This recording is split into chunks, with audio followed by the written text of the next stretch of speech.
The Workers in the Church by Charles Sumner. London has just witnessed a remarkable midnight procession. 500 Anglican Church Socialists, headed by Mr. George Lansbury, M.P., bearing a cross, and with the Reverend Conrad Noel and the Countess of Warwick prominent in the ranks, marched from Westminster to the Archbishop's Palace at Lambeth, to lay before his Grace a memorial expressing surprise and regret that the bishops had failed to take the side of the workers in the recent industrial troubles. The Archbishop was away, and the memorial was accepted by his chaplain. The demonstration in front of the grand old pile, which has, for 7 centuries, been the official home of the head of the Anglican Church, was on this occasion a peaceable one, but Lambeth Palace, in its time, has had to be defended from very hostile attacks. It is no new thing for the working classes to entertain the idea that His Grace of Canterbury has but little in common with the toilers.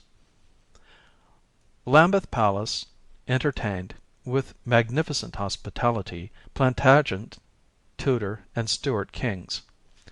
Queens Mary I, Elizabeth, Mary II, and Victoria visited the Archbishop and were received with great pomp. Let in the poor. The grand gates of Morton's Tower were gladly opened to those who could smile royal favours, but only a very few years ago, since the days of Archbishop Benson, have the spacious and beautiful grounds of the palaces been opened for the enjoyment of the poor of crowded and squalid Lambeth. The great library of Lambeth Palace, the great hall, the noble guard room, have been the scenes of many historic gatherings, councils, and trials. Hard-fought battles over such questions as a priest's genuflections in front of an altar, the decoration of a vestment, or the position of a candlestick. But how comparatively seldom has Lambeth Palace, the home and office of the head of the Church, been the scene of a conference for bettering the condition of the toiling poor.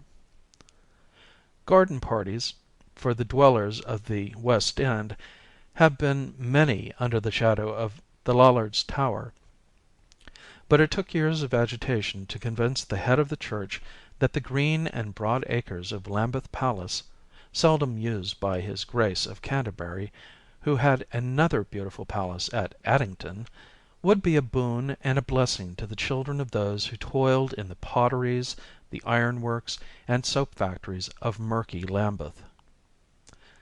Take the long line of archbishops, from Lanfranc in 1070 to Benson, and the courtiers who have held sway at Lambeth, who have far outnumbered those who have followed the Master as a friend of the people.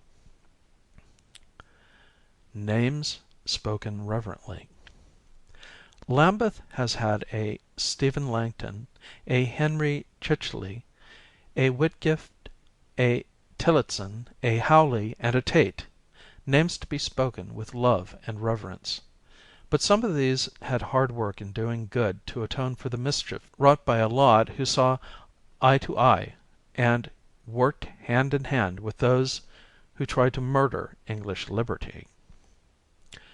The terms of the memorial to the present Archbishop are not before me, but it will not surprise any student of history to find the head of the English Church reminded of his duty to those who toil.